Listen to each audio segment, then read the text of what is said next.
Bom dia, boa noite, boa tarde, seja lá a hora que vocês estão ouvindo. Meu nome é Diana Assunção e esse é o podcast Feminismo e Marxismo do Esquerda Diário e do Pão e Rosas. Esta generación tiene la revolución. No tenemos miedo. No tenemos miedo. E como dizia Rosa Luxemburgo, socialismo ou barbárie? Sim, é disso que se trata, e essa célebre frase mostra toda a sua atualidade em pleno século XXI, quando o capitalismo se vê refém de um vírus. Nem testes massivos para todas as pessoas os governos têm sido capazes de produzir, medida elementar para que as quarentenas não sejam indiscriminadas, mas sim direcionadas às pessoas que estão de fato contaminadas. Mas não somente isso, os efeitos da pandemia na economia já começam a apontar seu alvo principal, a classe trabalhadora, principalmente as mulheres trabalhadoras. Com medidas escandalosas, como a tentativa do Bolsonaro com a MP da morte, que para salvar empresários e patrões queria impor a suspensão do contrato de trabalho por 4 meses. Ou seja, Bolsonaro queria instituir a fome e a miséria para os trabalhadores, dando um recado claro: quem não morrer do coronavírus no Brasil pode morrer de fome. E é por isso que nesse episódio a gente vai buscar aprofundar as reflexões que abrimos no episódio sobre capitalismo, racismo e patriarcado, dando agora especial atenção às crises econômicas e às suas consequências na vida das mulheres, no quente desta crise sanitária e social, mas que também é econômica. Para isso, convidamos Daphne Helena, que é mestranda em Economia pela Unicamp e editora do suplemento Ideias de Esquerda. Dá um oi para a gente, Daphne. Olá. E Simone Shibashi, doutora em Relações Internacionais pela Universidade Federal do Rio de Janeiro e também é parte do podcast internacional Ideias de Esquerda. Dá um oi para a gente, Simone. Olá, Diana, Daphne, ouvintes, tudo bem? Bom, gente, então vamos lá.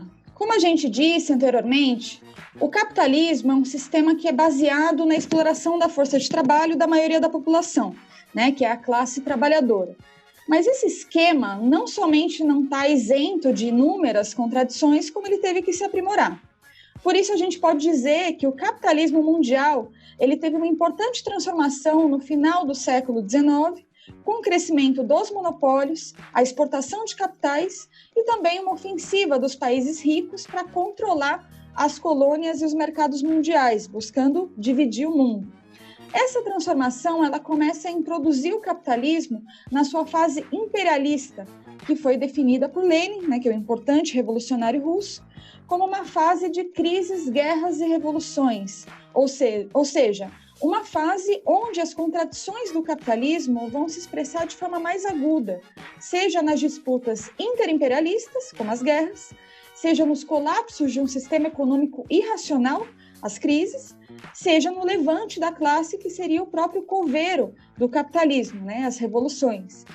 É por isso que a crise sanitária que a gente está vendo agora não é uma crise apenas sanitária ou da saúde pública. É uma crise que reafirma o caráter imperialista dessa fase do capitalismo que a gente vive e mostra como a economia é completamente pensada para o bem de uma parcela muito pequena da sociedade. As consequências vão ser várias. Milhares de mortos, demissões, fome, tudo que o capitalismo produz, e para as mulheres trabalhadoras essas consequências sempre são em dobro, né? Pois elas compõem o grupo social mais explorado junto aos negros. E, portanto, se a gente analisar cada uma das consequências na saúde, na situação das crianças, nos efeitos sobre o trabalho doméstico, a gente vê que as mulheres vão pagar fortemente por essa crise, né? Se as mulheres negras no Brasil ganham 60% a menos que os homens, o que vai significar para essas mulheres, por exemplo, o corte de 30% que está propondo o Paulo Guedes, né? É disso que a gente está falando. Mas então, aproveitando que hoje a gente está aqui com especialistas nesse tema, Daphne, explica para a gente a crise econômica atual que a gente está vivendo em meio ao coronavírus e qual a relação que ela tem com toda essa crise do capitalismo. Bom, vamos lá. Em primeiro lugar, eu queria voltar para esse elemento que você colocou, Diana, sobre a etapa imperialista. O Trotsky, em alguns textos de análise econômica, ele discute os ciclos econômicos e ele tem uma imagem muito interessante, que ele compara esses ciclos com a respiração e as batidas de um coração no ser humano. E ele diz que essas características dessa batida é o que vai dizer o momento em que o capitalismo se encontra. Justamente nessa etapa de decadência, na etapa imperialista, as crises elas são muito mais frequentes, porque a necessidade da burguesia de se salvar com medidas como aumento dos gastos governamentais, com aumento de dívidas, com barreiras comerciais, prepara e aprofunda crises muito maiores. Então, assim, a gravidade da crise que se avizinha e que a gente já começa a sentir, que alguns analistas chamam de coronacrise, ela não tem a sua raiz no coronavírus, embora, evidentemente, a questão do coronavírus aprofunde essa crise, né?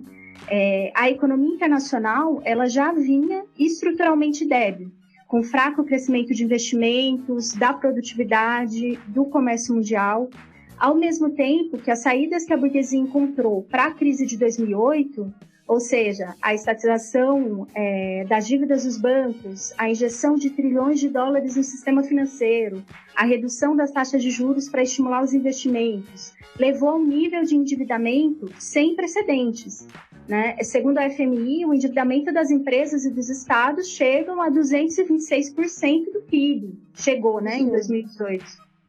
Exato. Então, combinado com essa situação que já existia de fragilidade, é que a gente começa a sentir o efeito do coronavírus e da quarentena decretada em diversos países, que certamente vai levar a regiões inteiras paralisadas, né? E como a gente já vem vendo, demissões em massas e fechamentos de fábricas. A profundidade dessa crise e o nível de impacto que ela pode gerar é o que faz, inclusive, com que alguns setores da burguesia discuta e implemente medidas como a reconversão industrial, né, que só se viu durante as guerras, que é você usar fábricas que já existem para a produção de máscaras e de equipamentos em combate para o coronavírus. Só que a burguesia faz isso na perspectiva de seguir garantindo seus lucros, né? Enquanto a crise vai ter consequências brutais para a classe trabalhadora de conjunto, em particular para as mulheres, né? Como vocês vieram discutindo também em outros episódios do podcast, as mulheres estão nos postos de trabalho mais precários, como, por exemplo, o setor de limpeza, de telemarketing, de serviços em geral. E, por um lado, sofrem muito mais com a possibilidade de demissão nesse tipo de trabalho, né? O comércio, por exemplo, vai ser um setor que vai ser profundamente afetado. E, por outro, nos serviços essenciais, elas têm que seguir trabalhando sem condições mínimas de segurança, né? Em muitos lugares. Além disso, a saída que os governos estão dando, né, de quarentena em casa, é, de certa forma, uma individualização da crise, que também significa um aumento da dupla jornada de trabalho para as mulheres trabalhadoras, com os filhos e familiares em casas, além de colocar um problema, que é quem vai cuidar das crianças e dos adolescentes, né, que estão sem escola e sem creche. Então, evidentemente que essa crise vai impactar muito a classe trabalhadora de conjunto, mas as mulheres em especial. Sim, inclusive é escandaloso, né, ver a política de vários dos governos que mais do que nunca, né, estão se mostrando como verdadeiros balcões de negócios da burguesia para salvar não a população frente à pandemia, mas sim os capitalistas, né? Essa MP, essa medida provisória do Bolsonaro, é um escândalo total, né? Como que você vê isso, Simone? Pois é, né? Uma coisa absolutamente revoltante, às vezes falta até palavras para a gente qualificar corretamente o ódio mesmo que a gente sente, né? Realmente, assim, eu acho que a definição do Marx, de 1847, ali, 1848, de que o Estado capitalista é um balcão de negócios da burguesia, é muito acertada, e ela mostra a faceta mais brutal hoje, frente à crise, né, do coronavírus, que se liga aí com essa crise econômica que a Daphne estava colocando, e que a gente viu como resposta aí dos governos a injeção de centenas de bilhões de euros, né, para salvar o mercado financeiro, trilhões de dólares também, dados aí pelos Estados Unidos pela Fed, né, para salvar também o sistema financeiro estadunidense, enquanto a gente vê justamente o colapso da saúde pública, a ausência de qualquer medida efetiva para poder salvar a população e a classe trabalhadora dos efeitos dessa crise. É um absurdo, mas como a Diana está falando agora, Eu acho que a ação mais criminosa de todas foi o anúncio dessa medida provisória, né, de manhã, que o Bolsonaro fez, em que ele deixa claro que ontem, enquanto todos os trabalhadores estavam dormindo, né, todos os que podiam, aí ele elaborou essa medida, que é uma verdadeira MP da morte. Não à toa, ele veio sendo chamado assim no Twitter, né, de forma absolutamente precisa, porque se tratava de uma medida que simplesmente autorizava os empresários, os capitalistas, a não pagarem o salário dos trabalhadores por 4 meses, que é justamente o auge da pandemia, né? Então, nesse sentido, isso condena os trabalhadores literalmente à morte, se não pelo coronavírus, pela fome, né? Em nome aí, justamente, de novo, de salvar os empresários. E no auge do cinismo, Bolsonaro ainda disse que a compensação financeira que os capitalistas dariam seria o resultado de negociações livres que os patrões dos trabalhadores poderiam estabelecer entre eles. Ou seja, retiraria dessas negociações os sindicatos, o que é criminoso, né? Pois um trabalhador de quarentena, desorganizado, fica totalmente à mercê da vontade dos capitalistas, né? Na medida em que as pessoas não estão saindo na rua. Então, enquanto isso, ele segue atacando a população, segue impondo mais morte e, além disso, a gente tem que pensar também nos efeitos desse tipo de medida para os trabalhadores da saúde, né? Que, de acordo com a determinação, os que contraíssem o coronavírus ainda não teriam direito a indenizações. É um absurdo, né? Então, realmente, eles estão criando as condições para que os trabalhadores paguem a conta da crise econômica e do colapso de saúde. Agora, é importante notar também que, frente à enxurrada das críticas que o Bolsonaro teve muito imediatamente após o anúncio, ele foi obrigado a rever parte dessa medida provisória, né? Sobretudo no que diz respeito à suspensão do contrato durante esses 4 meses, né? A suspensão do pagamento do salário. É um recuo importante, num ponto central dessa medida provisória, que mostra como existe um potencial dos trabalhadores de caso consigam se organizar cada vez melhor, podem impor uma saída para essa crise, né? E, por outro lado, é uma demonstração também de que o governo do Bolsonaro se debilitou enormemente com esse anúncio absurdo, que foi amplamente repudiado, né? Mas também, por outro lado, é importante que a gente note que os outros ataques que estão contidos nessa medida provisória ainda seguem vigentes. Então, essa medida, ela autoriza a antecipação de férias individuais e coletivas, não considerando que ninguém está de férias, a gente está em quarentena. Em grande parte, inclusive, quarentena forçada, desorganizada, né? Ela autoriza também a antecipação de feriados com os trabalhadores tendo que trabalhar em vários feriados para suprir a quarentena, e além disso ela permite um calote do FGTS, anulação de férias, enfim, uma quarentena que na verdade é convertida em banco de horas, né? Como se ir para casa nessa situação fosse uma escolha dos trabalhadores.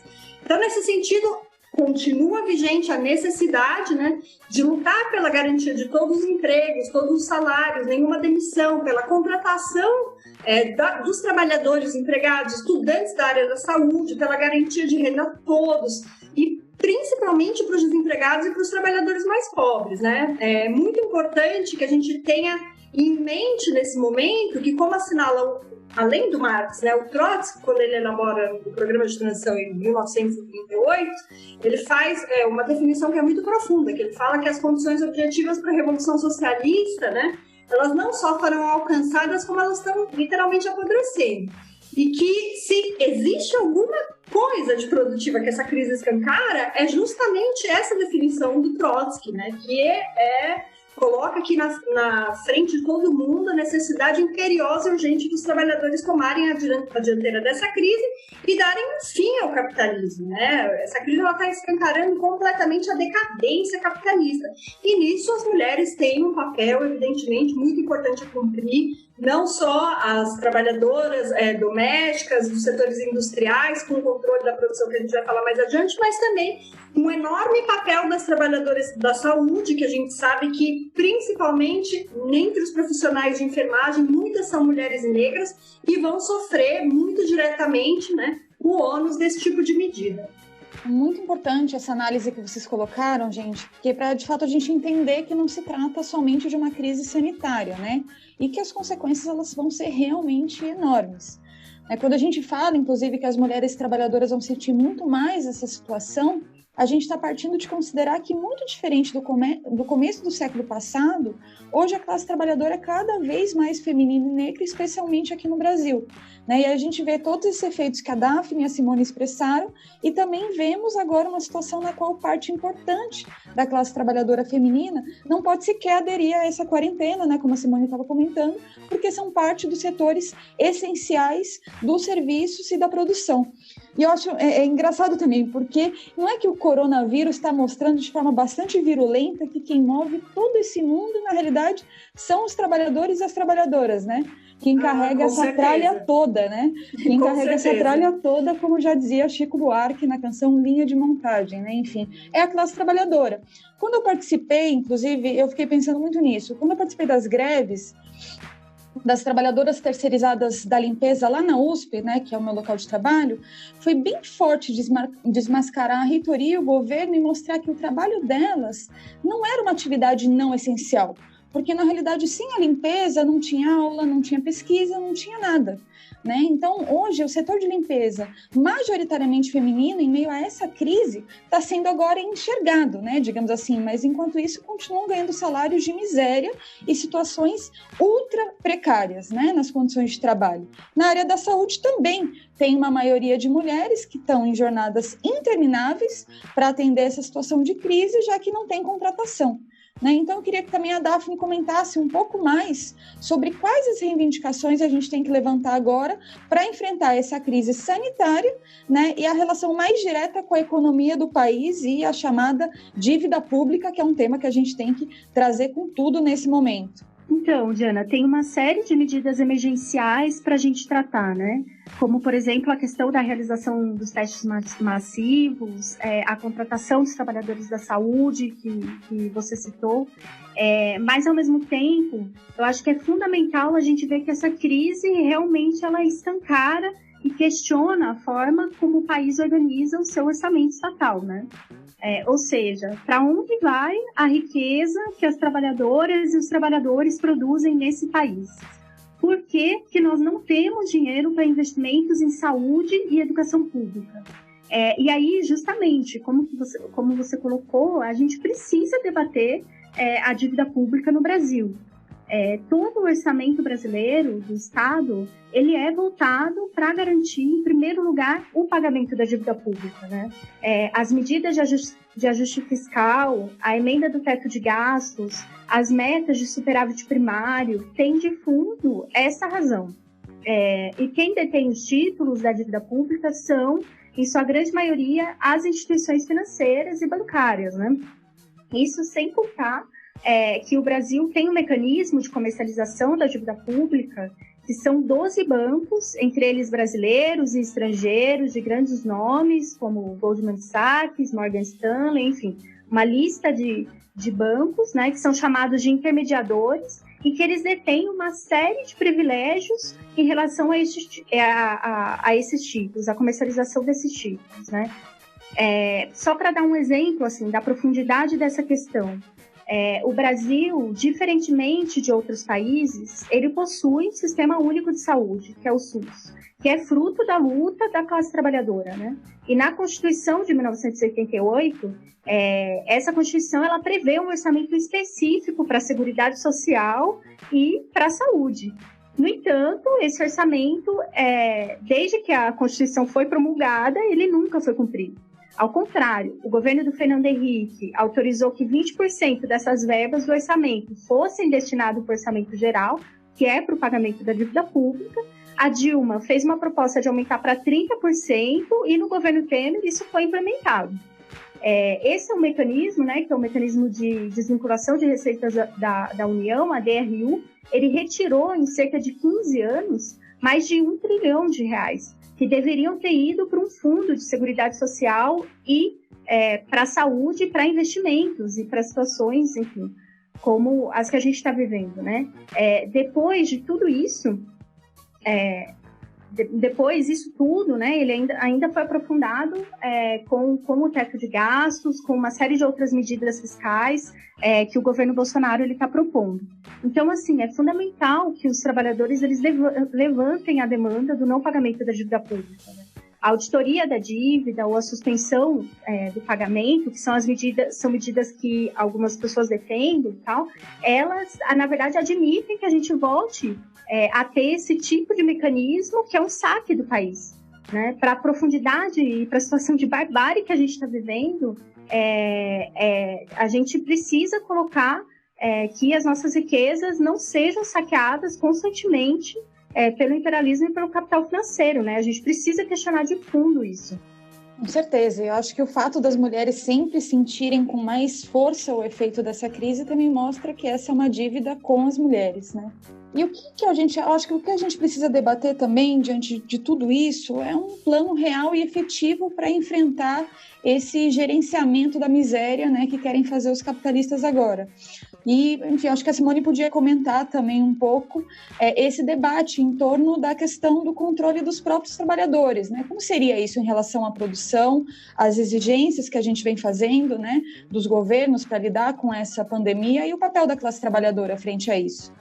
Pois é, essa é uma questão fundamental, né?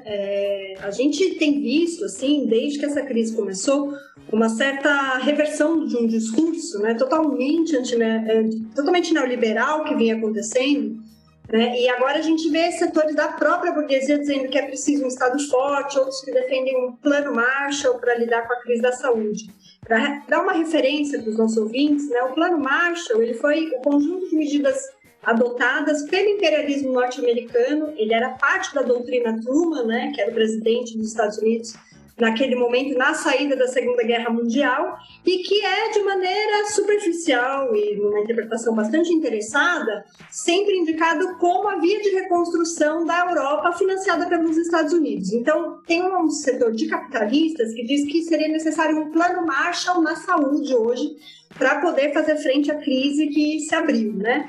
Mas é importante que a gente pense assim, um pouco mais profundamente sobre o significado disso, porque longe de salvar as economias da Europa e do Japão, com capital norte-americano, o que aconteceu na saída da Segunda Guerra Mundial com o Plano Marshall, na verdade, foi a articulação das vias de dominação econômica dos Estados Unidos, que se alçava como o principal país imperialista, né, do bloco capitalista naquele momento. Então, na realidade, significava uma ampliação dos mercados, né, e dos grandes monopólios estadunidenses sobre o mundo, assim, uma recomposição da economia sobre essa base, da economia mundial.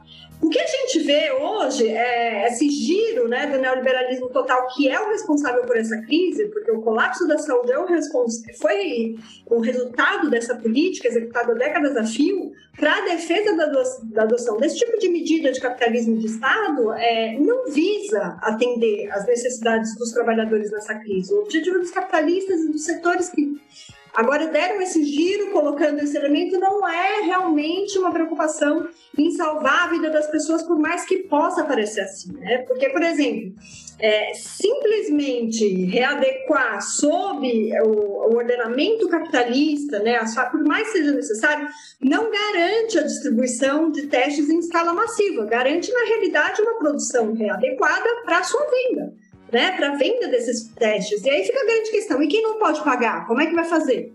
Né? E a ampla maioria da população que não tem acesso ao que existe de mais tecnológico, aos testes, e que quer fazer os testes, né? Porque deveria haver testes massivos para as pessoas que querem fazer, que necessitam de fazer, né? Então, assim, essas saídas, elas não estão à altura do que a gente precisa hoje.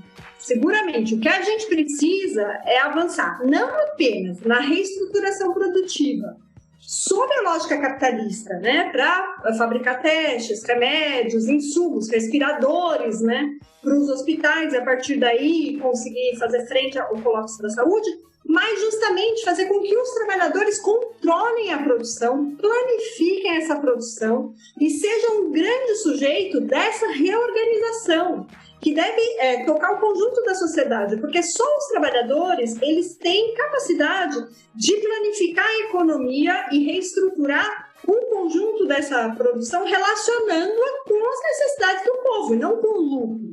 Porque mesmo que haja uma readequação do aparato produtivo sob o capitalismo, ele vai visar lucro, né? Isso aí ninguém pode ter nenhuma dúvida. Assim. Então, se até ontem as patronais, mesmo as que agora anunciam que vão adaptar sua produção em meio à crise, a gente tem alguns exemplos, como é o caso do bilionário norte-americano Elon Musk, que falou que vai, enfim, pegar suas fábricas de automóvel para fabricar respiradores, mesmo que isso ocorra, não é o suficiente, né? Porque se trata justamente dos setores que construíram no período anterior todas as políticas neoliberais que levaram ao colapso aí do próprio sistema de saúde, que são os mesmos que em outros momentos reivindicaram o achatamento das condições de vida da classe trabalhadora, a retirada de direitos, essa flexibilização ainda maior dos direitos dos trabalhadores, né? Então, para que não seja essa saída paliativa, é muito importante que os trabalhadores controlem as unidades produtivas, né? Fazendo não só com que ela seja reorganizada, mas com que toda essa economia esteja ao serviço, de fato, de enfrentar em profundidade essa grave crise da saúde, liderada por comitês de trabalhadores que garantam efetivamente condições de trabalho e transporte para que a gente tenha um impacto mínimo na curva do contágio, porque não é só uma questão também de reordenar a produção, é necessário que os trabalhadores que vão sair da quarentena para poder responder, né, às necessidades de ordenamento na saúde hoje, para fazer frente a essa crise da saúde, tenham condições de trabalho, né, tenham condições de transporte, não se contaminem nesse processo, né, tenham toda aí segurança para realizar esse importantíssimo trabalho de forma racional, de forma segura, sem colocar a sua própria saúde em risco, né? E o mesmo acontece com o restante dos setores essenciais, né? Os trabalhadores de transporte, supermercado, enfim, que se estivessem sob controle democrático dos seus trabalhadores, teriam aí condições seguras para poder executar suas tarefas, nesse sentido ajudar a gente a superar essa crise. Então, eu indicaria até para quem quiser se aprofundar nesse tema, saiu um texto muito bacana que a gente publicou na Ideias de Esquerda, né, em espanhol, que está no Esquerda Diário, que é parte da nossa rede internacional de diários em espanhol, que se chama Coronavírus, o internacionalismo de classe como antídoto ante a crise. Esse texto ele detalha de maneira bastante interessante como seria esse controle da produção e a importância de ligar isso a uma estratégia internacional de saída para essa crise que, enfim, né, já assolou todos os países do globo praticamente. Muito bom, não, com certeza, tem que fazer isso mesmo, avançar para um controle de fato da produção. Porque realmente não tem nenhuma saída nessa irracionalidade capitalista e mais do que nunca a necessidade de que sejam os próprios trabalhadores e trabalhadoras que tomem esse controle, tanto para manter as condições de segurança, como a Simone colocou, mas também para evitar que a crise econômica seja descarregada na população. É uma questão muito decisiva, né, para os desdobramentos dessa pandemia e aponta não somente o caminho da expropriação dos meios de produção, como diretamente o caminho da tomada do poder para levar a cabo uma revolução operária e socialista, que, como a gente já veio debatendo aqui, é a única maneira de abrir espaço a uma sociedade sem opressão e exploração. Esse é um tema que a gente quer aprofundar em próximos episódios. Por isso, a gente também vai estar na linha de frente para revogar essa MP por inteiro, né, a MP do Bolsonaro, e também exigir todos os nossos direitos para enfrentar essa pandemia. E antes de finalizar, a gente está chegando aqui ao fim, eu queria somente comentar que, por sugestão de algumas das nossas ouvintes, todo mês a gente vai ter um artigo especial no Esquerda Diário com todas as referências de textos, livros, vídeos, filmes e tudo, o mais que a gente vai falando aqui sem parar e depois não manda link, fica um monte de gente querendo aprofundar, não consegue, enfim, desculpe, a gente vai melhorar e por isso acompanhem pelo Esquerda Diário, as referências citadas nos episódios do podcast Feminismo e Marxismo. Nosso programa está chegando ao fim, então queria agradecer as convidadas. Valeu, Daphne. Valeu, muito obrigada, foi muito bom. Valeu, Simone. Sempre um prazer, obrigada, até mais. E, para finalizar também com Rosa Luxemburgo, o socialismo se torna uma necessidade histórica, resultado do acionar das próprias leis do desenvolvimento capitalista. Até a próxima. Curtam e compartilhem.